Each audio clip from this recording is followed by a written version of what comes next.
안녕하세요, 에이킬입니다. 오늘은 별자리 시리즈 대망의 12번째 염소자리 영상으로 찾아왔습니다.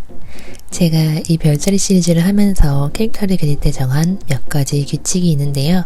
그리스 로마 신화 기반의 컨셉에 월별 탄생석을 매치하고 별과 탄생석의 색으로 채색할 것.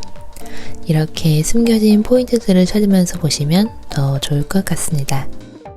그럼 바로 가볼게요.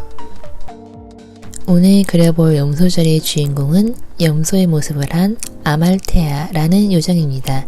여기서 조금 의아할 수도 있을 것 같은데요.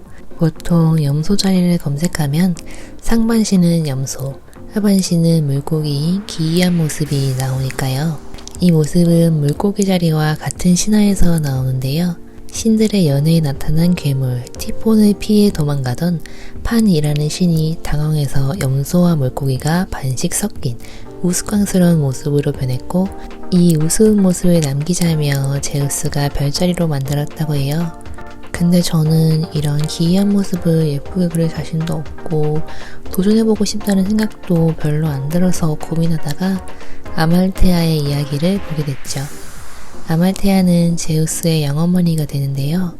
제우스의 아버지인 크로노스가 제우스의 형제들과 제우스 대신에 돌을 삼키고 후에 돌아온 제우스에 의해 다시 토해낸다는 유명한 얘기가 있잖아요. 그때 빼돌려졌던 어린 제우스가 아말테아에게 맡겨져 자라나게 되고 이후에 염소자리가 됐다고 해요.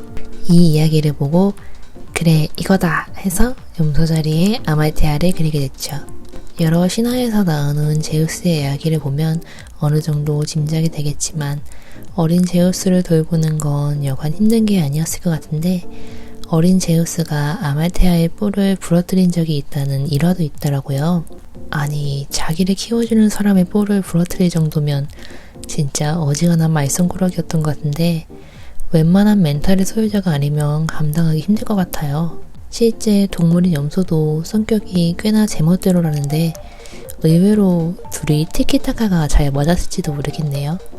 이후 제우스가 신들의 왕이 되어 올림포스를 다스리던 중 한 요정이 염소 가죽을 제우스에게 전하며 아말테아의 죽음을 알리게 되는데요. 이에 크게 슬퍼한 제우스가 그녀를 기억하고자 하늘의 염소자리로 만들었다고 해요. 근데 저는 여기서 좀 놀란 게, 사람은 죽어서 이름을 남기고 호랑이는 죽어서 가죽을 남긴다고 하지만 자기 자식 같은 사람한테 자신의 가죽을 벗겨서 보낸다는 게 좀, 받은 사람이 얼마나 충격을 받을지 생각한다면 그러기 쉽지 않을 것 같은데, 아말테아도 진짜 보통 성격은 아닌 것 같아요. 제우스에게 전해진 아말테아의 가죽은 전설의 무기 중에 하나인 아이기스라는 신의 방패로 만들어지는데요. 이 아이기스가 영어로는 이지스라고 하는데, 이게 그 이지스함 같은 걸 말하는 그 이지스인 거죠? 전 여기서 2번 놀랐습니다. 신화라는 게 생각보다 우리 일상에 많이 들어와 있다는 걸 느낀 순간이었어요. 아무튼 이렇게 해서 스케치가 끝났습니다. 채색은 타임랩스로 빠르게 가볼게요.